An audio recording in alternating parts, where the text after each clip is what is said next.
I wanted to ask you why you and your husband, back in March of 2008, accepted and participated in a very large IPO deal from Visa. At a time there was major legislation affecting the credit card companies making its way through the House. And did you consider that to be a conflict of interest? I don't know what your point is of your question. Is there some point that you want to make with that?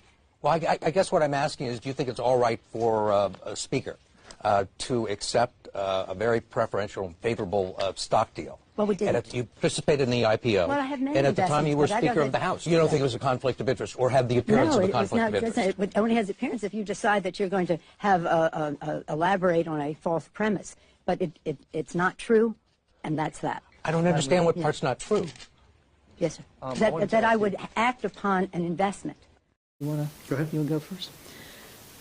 Well, I mean, common sense tells you if you have $100 million coming into your nonprofit organization and you have certain political beliefs that you've been espousing all through your existence, not just in your social media, but for years, that to say that you would never use that money to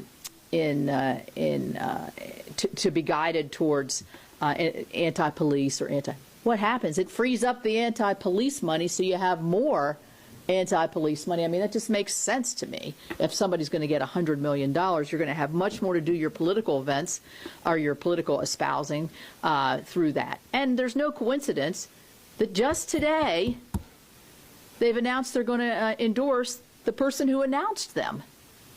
And the EPA administrators, I like him, but his response to this has been very, very deficit. He told the House members, when questioned about this, because they got the information from us, he told the House members, well, they haven't gotten it yet.